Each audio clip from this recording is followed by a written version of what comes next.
Don't expect us at your wedding. We're busy. My dad wrote it on a sticky note.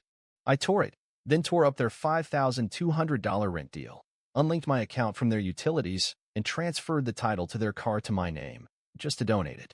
Don't expect us at your wedding. We're busy. My dad wrote it on a sticky note. Not a text. Not a call. A sticky note. Bright yellow, stuck on my fridge like a grocery list, crooked and smug. I stood there, holding the thing like it was proof of something I should have already known. Maybe I did. Maybe I'd known it for years and just refused to admit it. Still, reading those 8 words that sliced me cleaner than any fight ever could, felt like hearing "you were never the child we wanted" on paper. I remember exactly how the rest happened. I took the note, tore it once, then again, then into ribbons.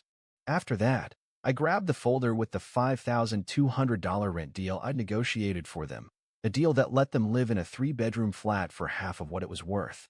I tore that too, shredded the lease, unlinked my account from their electricity, water, gas, every bill they'd been too proud to say thank you for, every silent debt they pretended wasn't mine to carry. And then, I took the car.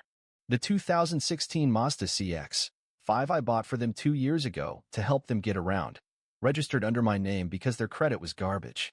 I drove it to the local shelter, signed over the title, donated it to a charity that gives single moms rides to medical appointments. The same night, I changed my locks. That should have been the end. But the thing about people like them, they don't leave you alone when you finally say enough. They turn you into the villain of the story they wrote, the scapegoat of their failure. And for years, I let them. For years, I wore the role of the silent helper, the loyal fool, the financial crutch. Until that note. That sticky note turned something off in me, or maybe on. Maybe it woke up the version of me that still had a spine. And this is the story of what came next. I wasn't always like this. I used to answer their calls on the first ring. Used to Venmo my mom $150 for groceries every other week. Used to fill up the gas tank before they noticed it was low. Used to cover the Netflix bill, the Spotify family plan, the parking tickets my sister racked up and lied about. At one point, they owed me over $12,000. I never brought it up. Why would I? I was the good son, the dependable one. Oliver always has it handled, they'd say. We don't worry about him. They didn't worry because I did all the worrying for them. It started 2 years ago when Dad lost his job. He called it early retirement, but it was a forced layoff after too many client complaints. Mom called it a blessing. Now we get to spend more time together, she said. More time meant more bills. And more bills meant more texts like, "Hey, we're a little short this month. Could you maybe cover the heating bill? It's brutal this winter. Your sister had some issues with her card. Can we borrow your backup?" It never stopped. The $5,200 rent deal I'd set up was supposed to help them float, subsidized by my own landlord, a client who owed me a favor. And yet, they still wanted more. My sister, Claire, moved back in just until she got on her feet. That was 14 months ago. She brought her boyfriend too, Max. He had 2 jobs, vaping and playing FIFA. They slept in my old room. Said it felt nostalgic. I laughed the first time I saw them in bed, my childhood posters still on the walls. It felt like they'd colonized my ghost. Then things started disappearing. First it was small, a $100 Amazon gift card I'd left on the dining table for Dad's birthday. Then $300 vanished from the joint emergency account I'd set up to help them out. I asked once, gently. Dad got pissed. "We're not thieves, Oliver. Don't act like your money gives you the right to police us." I dropped it, but I started paying attention. That's when I found the Facebook post. It was Claire. She'd uploaded a selfie in a restaurant, not just any restaurant. Germaine, the upscale French place she used to call stupid expensive. In the caption, "My baby always spoils me, #date night, #real men pay." In the background of the shot, half blurred, was my mother, sitting at the next table, laughing, holding a wine glass. My stomach sank. I reverse searched the reservation list using a dummy email I'd made for Dad years ago to manage online bookings. There it was, for guests. Dinner for $480, charged to the same card I used to pay their rent. I printed the receipt, but I wasn't ready yet. I wanted to see how deep it went, so I let it continue. The next week, Claire asked if I could help with her credit situation. She said she'd ruined her score because of an abusive ex who opened fake accounts under her name. I nodded sympathetically, then ran a soft check on her history using a contact at a loan firm. No fraud. No fake accounts. Just for unpaid by now, pay later debts, all for luxury skincare and concert tickets. All under her name. I didn't confront her. Not yet. Then the worst part, the humiliation. Dad posted a joke video to the family WhatsApp group. Me walking out of a store with a bag of groceries. He zoomed in and added a sticker that said, "Our errand boy." He captioned it, "Guess who's picking up dinner again? Thanks, wallet." Everyone laughed. Aunt Lydia sent a crying laughing emoji. Uncle Paul wrote, "Glad someone remembers their role in the family." Mom didn't say a word. "Claire?" She replied with, "Tell him to grab oat milk too. I'm out." I didn't respond. I just saved everything. Screenshotted the group chat. Exported the thread. Uploaded the video. Archived it. The final straw came a week later. I got a notification. My name had been used to open a new utility account. Same address, their apartment, but I had just unlinked my card. I called the provider. They said the account had been reopened online with a saved version of my ID. I checked the browser history on Dad's old iPad the next time I was over. There it was, my email, my password, autofilled. They were stealing from me, digitally, repeatedly, without shame. That's when I realized. They didn't see me as family. They saw me as an ATM that says, "I love you," after each withdrawal. The final scene before the explosion? I came over for what was supposed to be a quiet dinner. Mom was stirring soup, humming to herself. Dad sat watching TV. Claire and Max were playing some loud TikTok video. On the counter was an envelope. It had my name on it. Inside, a single sticky note. "Don't expect us at your wedding. We're busy." No explanation. No context. Just their final act of pettiness. I looked up. Dad didn't flinch. "Thought you'd want it in writing," he said, sipping his beer. Claire laughed. "We're going to the Algarve that weekend. Priorities, bro." That was it. That was the moment the switch flipped. I smiled, left quietly, then burned every bridge they thought I'd never dare touch. They didn't know I was coming. The dinner invite had gone out to close family only, but I'd already intercepted the message. Mom accidentally sent it to the old group thread, the one she forgot I was still in. I saw the date, the time, the guest list. They were calling it a celebration of us. Us. As in, everyone but me. It was happening Saturday, at the same restaurant where they burned through my credit card last time. Private room. Pre-ordered menu. Champagne on arrival. I RSVP'd through a fake name. Then booked the adjacent table under mine. Not my first ambush, but it was going to be my last. I brought backup. Claire's ex. His name's Theo. The one she swore cheated on her, assaulted her, ruined her life. He was tall, soft-spoken, and nothing like she described. When I reached out to him with screenshots and audio files from her hard drive, her own evidence folders, he didn't even ask why. He just said, "Tell me when and where." We met 30 minutes before dinner. I handed him the printouts, voice recordings, and copies of the messages she'd faked about him. He brought something I didn't expect, a restraining order draft he never filed. He'd been scared of her, not the other way around. He tucked the documents into a black folder and nodded once. "Let's break their twisted game," I said. "The hostess tried to stop us." I smiled, showed her my ID, and said, "My name's on the reservation next door. I'll be joining family." We entered together. My mom's wine glass froze halfway to her lips. Claire dropped her phone. "Dad?" He just blinked, like someone had hit him with a power outage to the brain. "Oliver," he said, standing up too quickly. "This is the perfect timing," I said. "Thanks for reserving a seat." I pulled out a chair. Theo sat down next to me. I dropped a flash drive on the table. "Let's talk about family," I said. I started with the video. I mirrored it to the restaurant's TV screen. Claire's voice, stitched together from her audio folders, the one she never thought I'd find. In one clip, she said, "If Oliver ever gets married, I hope they leave him at the altar." In another, distorted but traceable, "He's not family. He's funding. That's different." My mother gasped. My father slammed his fist on the table, but it didn't stop the playback. Then came the screenshots. Claire's edited texts, presented side by side with the originals. One thread where she pretended I called her a parasite altered from a conversation where I said, "I hope you're okay." Theo opened his folder, laid down her plan in full. Photos. Notes. A timeline she wrote in her own words titled, "If he leaves me." Item number 1. Leak fake assault accusation. Item number 2. Send screenshots to his employer.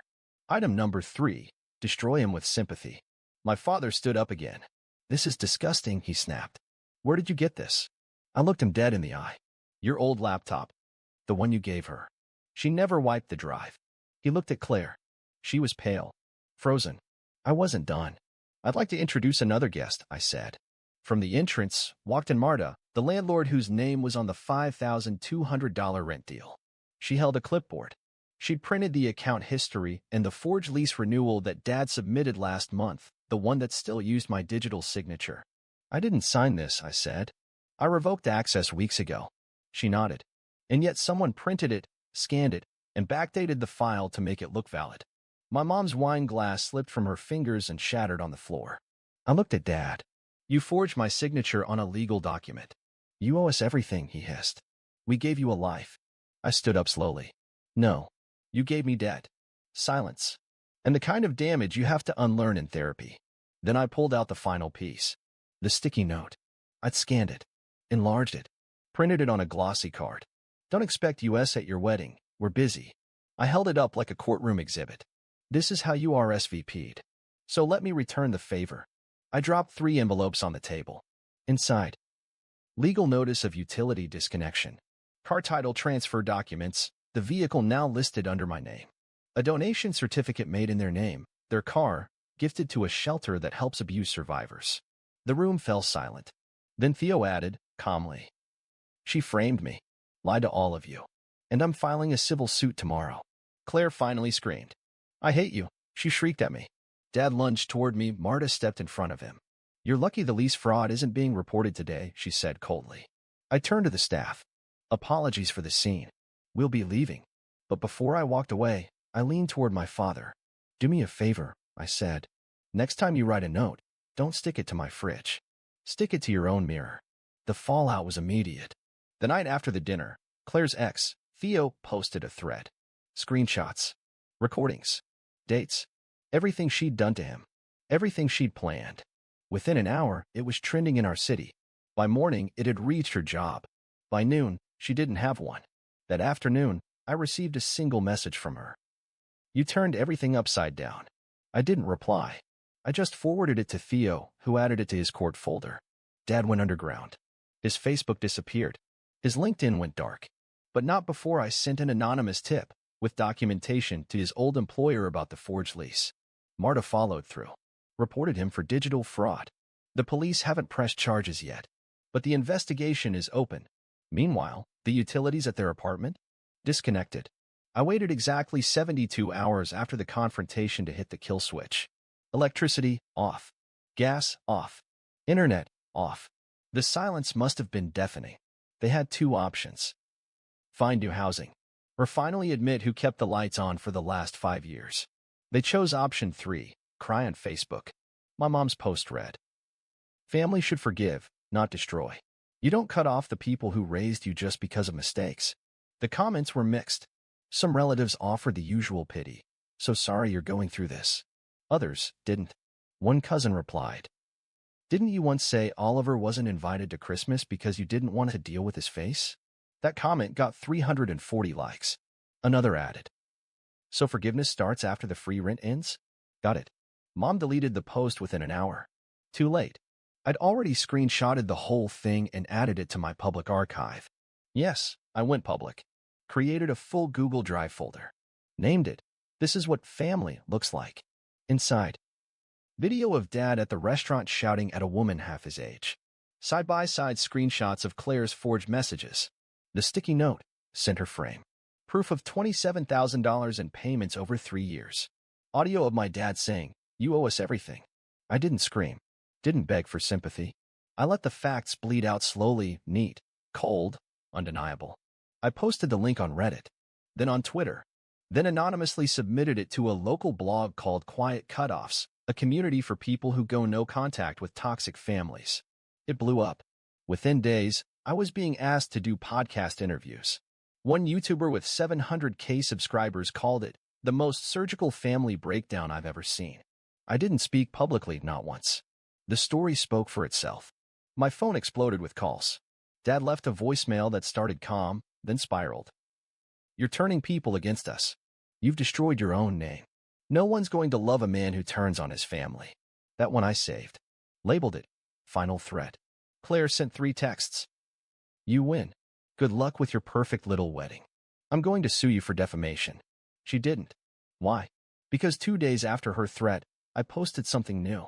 A photo of the donation certificate for the car I took back, framed, hanging on the wall of a women's shelter in Portland. Caption: For every time I was told I only existed to serve. Now my name helps people who actually matter. The shelter med me. Asked if I wanted to volunteer. I said yes. That same day, I unlinked every account ever associated with my family. Bank cosign? Gone. Phone plan? Cancelled. Apple Family sharing? Removed. Even the old HBO Max login my dad still used, deactivated mid-episode. I removed every digital and financial tie to them. And in their place, I built something new. I launched a Substack.